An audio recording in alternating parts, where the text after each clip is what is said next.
Hi, welcome and welcome back. I hope you're doing well. It's my anniversary today, and I'm celebrating 24 years of marriage with my husband, and I'm so encouraged. We were talking the other day and even today about how far we've come in our marriage. Like, wow, like we've come a long way, we've learned a lot, we've grown a lot, we've experienced a lot together, and we've weathered a lot of storms together.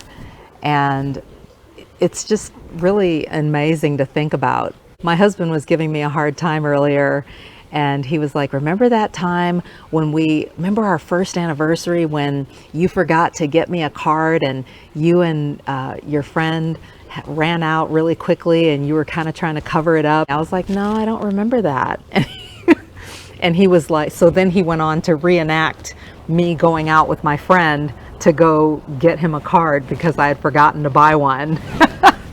And so we had a good laugh about that. I was like, oh, okay. I was like, well, I guess that is pretty funny. And then he proceeded to ask me if we could open up cards later today because he hadn't finished filling his out. And secretly, I was like, phew, I didn't either. Anyway, regardless, we had a lovely brunch today at one of our favorite cafes and ran some errands together. It's been a great day, and overall we're just really encouraged to celebrate this time and celebrate even with our children and our dog. And I just thought that I would pop on here and share some things with you about our marriage and about what we've learned over 24 years and some of the wisdom that has been imparted to me by friends, or maybe in some cases a relative, but also things that we've just learned for ourselves through working at our marriage. And if you'd like to, by the way, learn a little bit more about our journey to the altar and some of the challenges that we experienced with that, you can check out my video on how the narcissist tries to ruin your special occasion. And I believe there's a part 1 and part 2 to that. Check that out and let me know what you think. You can comment on that video. But we've worked hard. Like, we've worked hard on our marriage. We've worked hard on ourselves and our character in our marriage. And I think that that's one of the things that's allowed us to enjoy 24 years together, being able to, say, laugh together, like, for example, with teasing each other about forgetting about the card thing, and just being able to have a sense of humor about things, being able to weather storms like burying parents together and helping each other to do that, or to deal with narcissistic abuse as a couple in our marriage. And those are the times that don't really feel good in the moment, but that really show what you're made of, and that can really toughen you and bring you closer together as a couple. I wanted to share with you some things that I've learned and give you some encouragement, hopefully, maybe even some inspiration. Not all relationships, not all marriages are bad or narcissistic, and there are some good people out there, and you need to just do your due diligence and to be discerning about who you let into your life and persevere. And first and foremost, work on yourself so that you can be prepared when that person comes along to receive what they have to offer, but also to give what you have to offer without all the other noise and all the other stuff in the way. One of the things that I've learned over the course of 24 years of marriage is that who you want is not necessarily who you need. And I know for me, when I was younger, I had this idea in my mind of what would make for a great partner, or what kind of relationship I wanted, or what kind of life I wanted. But even more so, I had like this specific type in mind. And I thought at different times in my life that I had found that, and I hadn't. And that was revealed in time, and those relationships fizzled out or just failed. And it's interesting because my husband and I are very different, personality wise and upbringing, all of that. And it's kind of interesting how in our case opposites attract, and that we really complete each other and in a really great way. And that's not what I was expecting, but my husband's exactly who I needed. One of my really good friends told me once, if you want the prince, you have to first become the princess. It kind of stopped me in my tracks when he said this. And this is someone who's been married for longer than I have. He got married much younger than I did.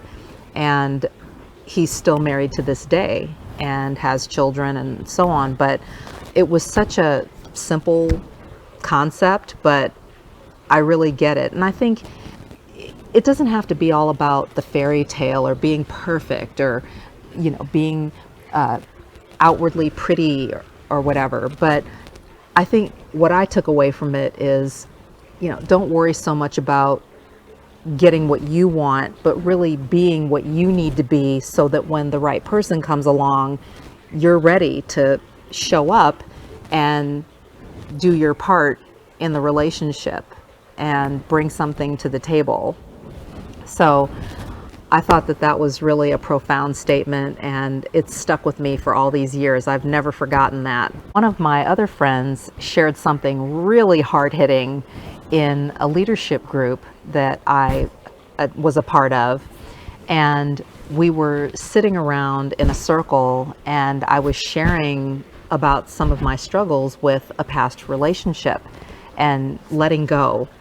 And my friend in the meeting, when there was an opportunity for me to get feedback from other leaders in the group, and this friend of mine was very direct, and she was very soft-spoken, but she was very direct.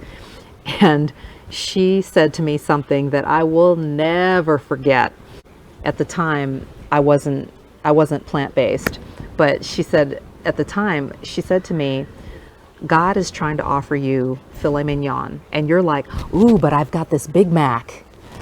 And I will never forget that. It was so simple at the time. This was ages ago, but before I changed my diet and lifestyle. But literally, she said that to me in the middle of this leadership group. And my mouth fell open. But I thought about it, really sat on it, marinated on it, processed it. And I was like, you know what? She's right. Like, basically her point was, you're literally about to blow an incredible relationship because you're hung up on this relationship that was not meant for you. And that really helped me a lot. And to this day, I am forever grateful for her for really snapping me out of it. Another thing that I've learned over the course of my years of marriage is that marriage is work. Marriage takes work. And in order for it to work, you have to work at it. And there's just no getting around that. You're going to have to work on yourself in ways that you maybe haven't before. And you're going to have to work with your partner as a team on the relationship.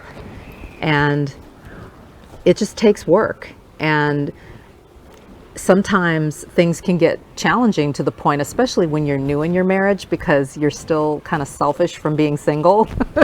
But when you're newer in your marriage and you don't realize, like, you're still kind of in that honeymoon phase, and you don't realize, like, hey, we've got to really get in the trenches here and dig deep to get through some of these obstacles, as your character unfolds in the context of the marriage, or challenges come up like tragedies or other, unforeseen things. You're going to have to work together as a team, and your character is going to be exposed in ways that it hasn't before. And so you're going to have to deal with yourself in ways that you haven't before. But if you're willing to do the work, then it will work out. Another thing that I wanted to encourage you with is to not settle. And you may be at a point where you're like, gosh, my clock is ticking, or I don't think this is going to happen for me, or there's no one out there, or everybody's just hooking up, or everyone's thirsty and no one's authentic. whatever's going on, or whatever you may be thinking or feeling or observing or witnessing up close and personal, I just want to encourage you to not settle. You are worthy of a great relationship. You are worthy of a loving, kind, caring, positive, productive even relationship. You know, it should definitely be, you should feel like you're a part of a winning team. You deserve to feel like you're part of a winning team. You know, relationships are, I'm not saying that there's not going to be times when you and your partner hurt each other's feelings or make mistakes or whatever, but there should be a recovery plan, or a willingness to come up with a recovery plan. And that work that I was talking about, doing the deep work. As one of my friends said to me once, you are better off kicking rocks by yourself than being in a relationship with the wrong person.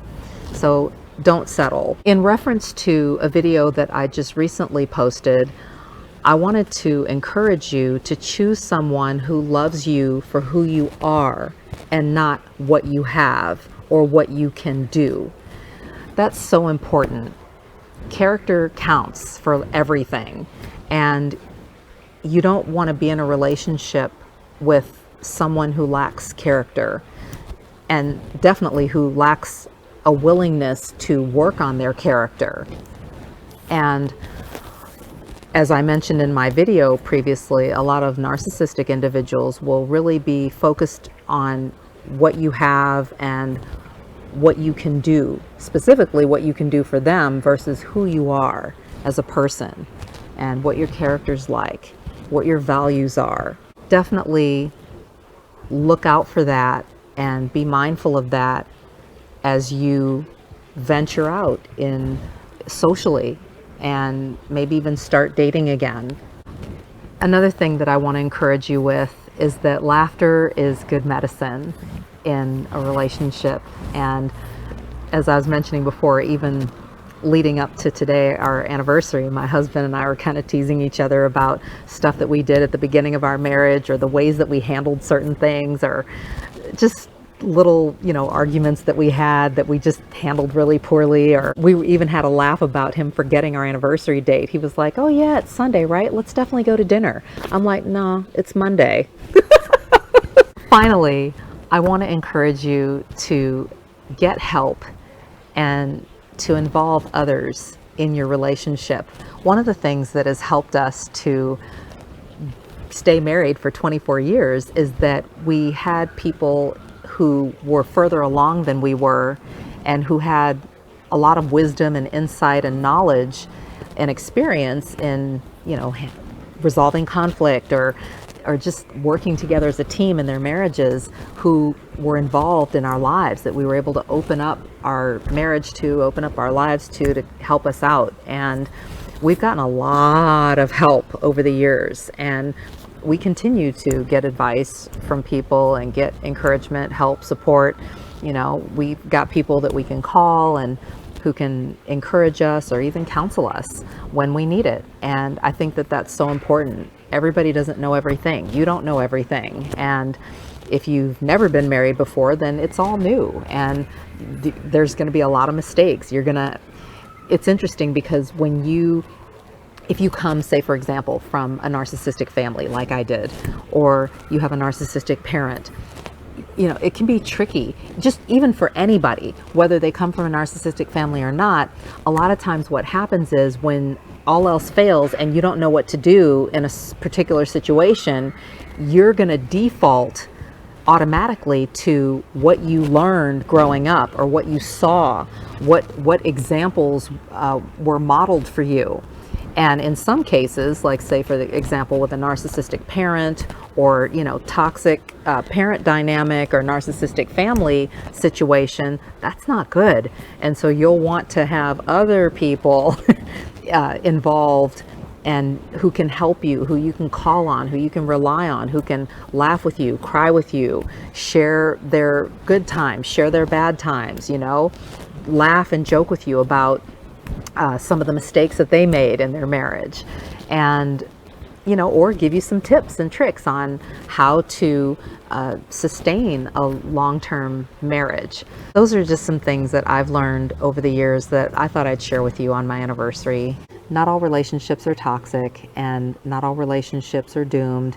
And I just want to encourage you that there is a person out there for you if you want that, and that you, regardless of your relationship status or your relationship goals, that you should continue to work on yourself so that you can be the best you that you can be, so that when your person comes along, you can come together and form a winning team. You're not alone, and you're not crazy. Know who you're dealing with, know who you are. Take care, and I'll talk to you soon. Bye-bye.